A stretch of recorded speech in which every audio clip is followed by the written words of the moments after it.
Salut, c'est Alain. Aujourd'hui, on va voir comment vous allez pouvoir accomplir de grandes choses, des choses ambitieuses, des grands objectifs, mais d'une manière que vous n'avez peut-être pas envisagée, ou tout du moins que peut-être vous sous-utilisez. Le 21 juillet 1969, à 2h56, Neil Armstrong a dit ceci. It's one small step for man, one giant leap for mankind. C'est un petit pas pour un homme, mais un bond de géant pour l'humanité.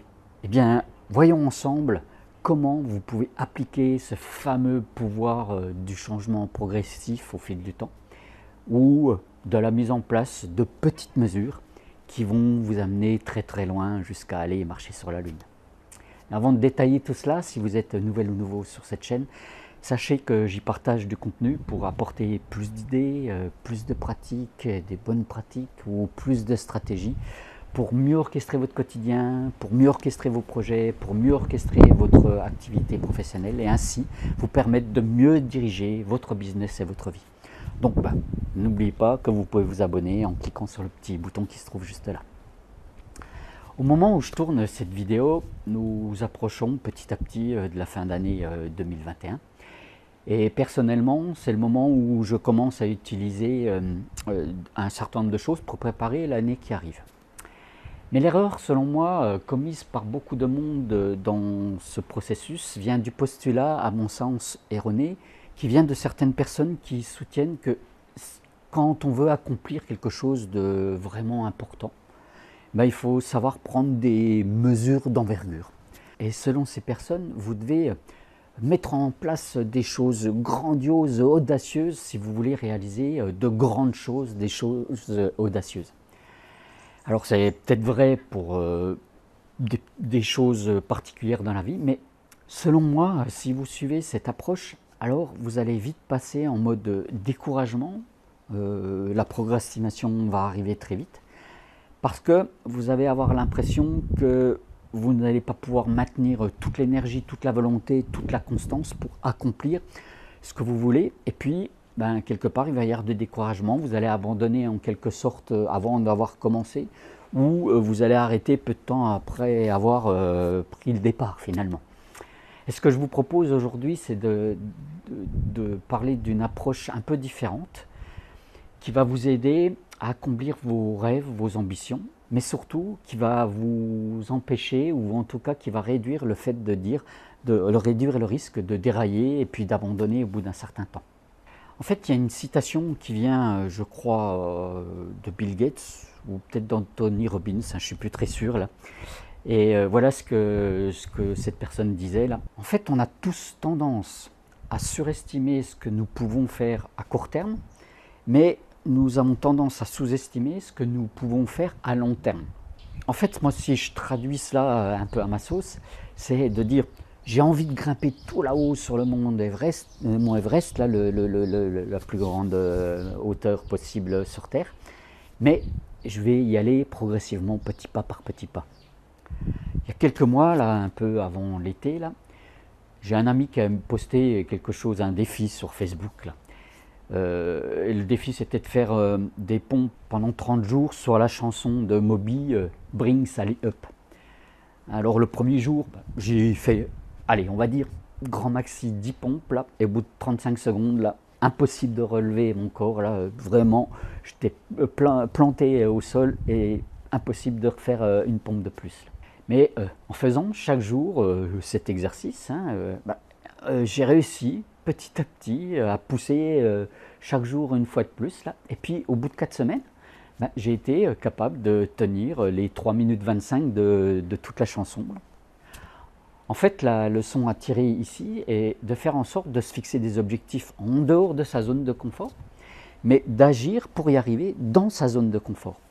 En se fixant un objectif audacieux, vous allez finalement vous donner, et c'est scientifiquement prouvé, des chances d'atteindre l'objectif, parce que ça va stimuler votre imagination, parce que vous allez mieux commander votre focus, et puis surtout ça va vous rendre enthousiaste de prendre le chemin, d'agir pour réaliser quelque chose qui finalement en vaut vraiment la peine. C'est pour cela qu'il ne faut pas chercher à avoir des objectifs réalistes. Hein, j'en ai déjà parlé dans une vidéo précédente, je ne vais pas redétailler tout ça, là, je vous remets le lien là, juste quelque part là-haut, puis dans la description. Là.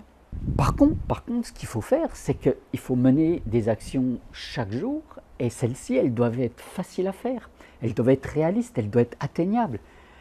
Et elles ne doivent pas demander trop d'efforts en termes de volonté, en termes d'énergie, en termes de temps. Vous voulez écrire par exemple un livre, faites en sorte d'écrire, on va dire, allez, 500 mots par jour, ce qui fait qu'au bout de 100 jours, à peu près 3 mois, vous aurez écrit 50 000 mots, soit la taille moyenne d'un livre de non-fiction. En fait, je pense que vous le comprenez, là, mais le processus que vous devez mettre en place pour y arriver, là, pour arriver à atteindre de beaux objectifs, est relativement simple. Tout d'abord, vous devez savoir ce que vous voulez atteindre, en insistant vraiment sur le fait que ce que vous voulez atteindre doit avoir des chances de ne pas être atteinte. Hein. Alors oui, je sais ce que je suis en train de dire là peut paraître contre-productif, mais vous devez être audacieux quand vous posez votre objectif. Il faut prendre un risque dans la définition de ce que vous voulez atteindre. Parce que finalement, ce n'est pas le résultat à atteindre qui doit être simple ou qui doit paraître simple ou réaliste. C'est tout simplement la prochaine action que vous allez poser pour y arriver qui doit être simple. Vous voulez atteindre un chiffre d'affaires donné, par exemple un chiffre d'affaires à 6 à 7 chiffres. Cela veut dire que vous devez écrire des articles, mettre des posts sur les réseaux sociaux, vous devez faire des appels de prospects, 1 prospect, 2 prospects par jour, par semaine. Vous voulez écrire un livre, déterminez combien de mots vous pouvez écrire chaque jour ou chaque semaine. Vous voulez économiser pour que vous créez un capital, déterminez combien vous allez mettre de côté chaque semaine ou chaque mois. La bonne question dans ces cas-là à vous poser est donc, est-ce que la prochaine action à mener est faisable? Si oui, posez-la dans votre agenda ou posez-la sur une liste de rituels, d'habitude. Et si vous ne savez pas comment poser un rituel, j'ai un petit guide gratuit que vous pouvez télécharger, et je vous remets le lien là, juste là.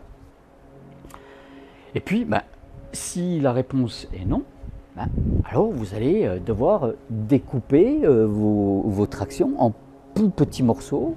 C'est finalement le principe qui est utilisé en finance sur les intérêts composés. Hein. Si vous économisez une petite somme chaque jour, chaque semaine, chaque mois, vous allez pouvoir avoir un pécule au bout de plusieurs années qui va être relativement sympa. Ou bien sûr, comme je le dis très souvent, il faut savoir ralentir le rythme effréné de vos journées au quotidien, ce qui va vous permettre de tenir sur la distance. Par exemple en dormant mieux ou en diminuant votre stress. Hein, donc en fait, ce qu'il faut prendre comme réflexe, c'est d'alléger les choses et de ne pas vouloir également d'avoir un résultat final immédiatement, tout de suite, ce qui est un peu, on va dire, le mal du siècle là. Hein. C'est finalement Jean de La Fontaine qui l'expliquait très bien dans sa fable Le lièvre et la tortue. Hein. Vous avez la possibilité de gagner la course, même en prenant le rythme d'une tortue, en y allant tout doucement. Voilà, adoptez le concept, l'attitude de la tortue. Et peut-être que pour vous, ça ne paraît pas si simple que ça. C'est mon rôle de mentor opérationnel de rendre ça facile. Donc, si vous voulez qu'on en parle, n'hésitez pas. Je vous laisse le lien là, ici ou en dessous. Là. On prend rendez-vous, on regarde comment on peut progresser ensemble sur ce sujet. Si vous avez aimé ce contenu, n'hésitez pas à presser sur le pouce et à me mettre un commentaire ci-dessous. Et puis, en attendant de se retrouver très vite, explorez votre vie de façon audacieuse, passez à l'action par petits pas, et ainsi, vous allez changer votre réalité. À tout vite. Ciao.